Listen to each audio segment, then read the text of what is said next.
नमस्कार दोस्तों, आज एक बहुत ही महत्वपूर्ण टॉपिक पर बात करने वाला हूँ। दोस्तों, अगर आप अपने घर का कंस्ट्रक्शन का काम कराने की सोच रहे हो या प्लानिंग कर रहे हो, तो दोस्तों सबसे पहले आपको इस बात का ध्यान रखना चाहिए कि आप जब भी कंस्ट्रक्शन का काम करो तो प्रॉपर एक आर्किटेक्चर, एक इंजीनियर की सलाह लेकर काम करना चाहिए। दोस्तों, आज इसी वीडियो में एक महत्वपूर्ण टॉपिक पर बात करने वाला हूँ। आपको हमेशा ये ख्याल आता होगा कि एक कॉलम से दूसरे कॉलम का जो डिस्टेंस होना चाहिए, जो दूरी होनी चाहिए, वो कितनी रखनी चाहिए। तो दोस्तों, एक अलग अलग कंडीशन होती है, अलग अलग कंडीशन पे डिपेंड करता है कि आपको एक कॉलम से दूसरे कॉलम के बीच की जो दूरी होनी चाहिए वो कितनी होनी चाहिए। दोस्तों, अगर आप अपने घर को जो 2 बना रहे हो, G+3 बना रहे हो, तो उसमें कॉलम के बीच की दूरी कितनी होनी चाहिए। अगर आप अपने घर को एक मंजिल बना रहे हो तो उसमें कॉलम की डिस्टेंस कितनी होनी चाहिए। और अगर आप भविष्य में अपने घर को G+3 G+4 बनाने की सोच रहे हो तो उन कंडीशनों में आपके घर के बीच कॉलम की डिस्टेंस कितनी होनी चाहिए, तो सारी जानकारी इस वीडियो में देने वाला हूं। और दोस्तों, इस वीडियो को जरूर देखिए। देखने के बाद आपको यहाँ पूरा आइडिया हो जाएगा कि आपको एक कॉलम से दूसरे कॉलम के बीच की जो डिस्टेंस रखनी चाहिए वो कितनी रखनी चाहिए।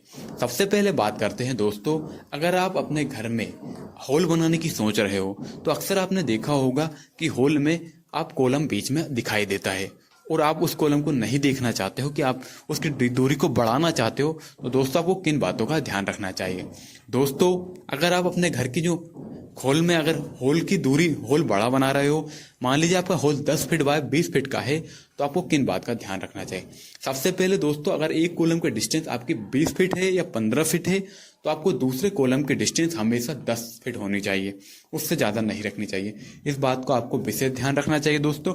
अगर आप उसमें भी 10 feet by 20 feet by 20 feet रख ले हुए तो दोस्तों, इससे आपके जो बीच में जो बीम का लोड होता है वो अच्छे से ट्रांसफर नहीं होगा और लटकने का, उसमें फेलियर होने का चांस बढ़ जाता है कुछ सालों बाद, और आपकी दीवार में भी क्रैक्स आने लगते हैं। दोस्तों, इस बात का आपको ध्यान रखना चाहिए।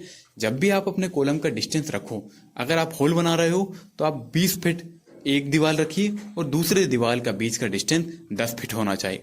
और दोस्तों, अगर आपका कॉलम का डिस्टेंस ज्यादा हो रहा है तो आपको उसमें प्रॉपर 9 इंच की चुनाई करनी है, 4 इंच की नहीं करना चाहिए। दोस्तों, इससे हर समय क्रैक्स आते हैं और 2 से 4 साल बाद आपकी दीवार में क्रैक्स आते हैं, प्लास्टर गिरने लगता है, बहुत सारी प्रॉब्लम्स आने लगती है। तो इस बात का आपको विशेष ध्यान रखना चाहिए दोस्तों। दूसरी कंडीशन दोस्तों, अगर आपकी दीवार का डिस्टेंस, अगर आपको कॉलम का डिस्टेंस 15 फीट है और दूसरी दीवार का डिस्टेंस भी 15 फीट है, तो आपको किस बात का ध्यान रखना चाहिए। तो दोस्तों, इस कंडीशन में आपको करना क्या चाहिए, आपको प्रॉपर बीम में ज़्यादा सरिया प्रोवाइड करना चाहिए और बीम को स्ट्रेंथफुल बनाना चाहिए और स्लैब में प्रॉपर हिडन बीम प्रोवाइड करना चाहिए।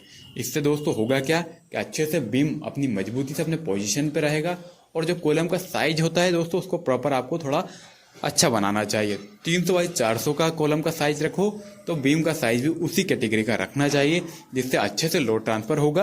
और दीवार जो चुनाई होती है प्रॉपर 9 इंच की करनी चाहिए। अगर कॉलम के डिस्टेंस दूरी है, अगर कॉलम के बीच का डिस्टेंस दूर है या ज़्यादा है, तो आपको हमेशा 9 इंच की चुनाई करनी चाहिए। इस बात का आपको विशेष ध्यान रखना चाहिए दोस्तों। और सरिया आपको अच्छे से प्रोवाइड करना चाहिए, इस बात का आपको ध्यान रखना चाहिए। और दोस्तों, इस बात का भी आपको विशेष ध्यान रखना चाहिए कि उस कंडीशन में आपको कभी भी उसके ऊपर छत पर टंकी, वाटर की टंकी प्रोवाइड नहीं करनी चाहिए दोस्तों। इससे आपके बीम का फेलियर होने का चांस बढ़ जाता है और कुछ कंडीशनों में वहां पर फेलियर होने का चांस बढ़ जाता है। तो आपको इस बात का ध्यान रखना चाहिए। अगर डिस्टेंस ज्यादा है, 15 फीट बाय 15 फीट का डिस्टेंस है कॉलम में, तो आपको इस प्रकार की गलती नहीं करनी चाहिए। कभी भी आपको उसके ऊपर पानी की टंकी प्रोवाइड नहीं करनी चाहिए, इस बात का आपको ध्यान रखना चाहिए दोस्तों। तीसरी कंडीशन हो सकती है दोस्तों, अगर आप पोर्च एरिया बना रहे हो या पार्किंग बना रहे हो, उसमें कॉलम की डिस्टेंस अगर आपने देखा होगा दूर दूर होती है, तो इस बात को भी आपको ध्यान रखना चाहिए कि उसके ऊपर प्रॉपर पानी की टंकी कभी नहीं रखें। और उसमें आपको बीम का सरिया अच्छा प्रोवाइड करना चाहिए, स्लैब में हिडन बीम प्रोवाइड करना चाहिए और अच्छा आपको मजबूती से कॉलम बनाना चाहिए। इस बात का आपको ध्यान रखना चाहिए दोस्तों। डिस्टेंस ज़्यादा है, पर दोस्तों मेरा मानना ही है अब डिस्टेंस कम रखिए। 10 से 12 फीट से 13 फीट डिस्टेंस कर लीजिए। 15 फीट की डिस्टेंस हो सकती है दोस्तों, पर इससे ज़्यादा प्रोवाइड नहीं कीजिए। दोस्तों ये कंडीशन पर डिपेंड करता है। अगर आप उस हिसाब का स्ट्रक्चर बना रहे हो तो आप डिस्टेंस ज़्यादा रख सकते हो। एक प्रॉपर इंजीनियर की सलाह लेकर आपको डिस्टेंस रखना चाहिए एक कॉलम से दूसरे कॉलम का बीच में। अगर आप G+3 बना रहे हो तो उस हिसाब से अपने को कॉलम डलवाने चाहिए, उस हिसाब से कॉलम का साइज आपको रखना चाहिए। तो आपको हर बात का विशेष ध्यान रखना चाहिए। दोस्तों आप घर एक बार बनाते हो, अपने सपनों का घर एक बार बनाते हो, एक बार पैसा लगाते हो। दोस्तों इस प्रकार की गलती आपको भूल कर भी नहीं करनी चाहिए। प्रॉपर इन बातों का ध्यान रखना चाहिए। दोस्तों ऐसी ही इन्फॉर्मेटिव वीडियोस के लिए हमारे चैनल को सब्सक्राइब जरूर करें। दोस्तों अगर आपको ज़्यादातर 10 से 12 फीट से ज़्यादा आपको एक कॉलम से दूसरे कॉलम की डिस्टेंस नहीं रखनी चाहिए। और जब भी आप रखने की ज़्यादा आपको रखना है तो प्रॉपर इंजीनियर की सलाह लेकर आपको ये काम करना चाहिए। धन्यवाद दोस्तों, हमारे चैनल को सब्सक्राइब जरूर करें।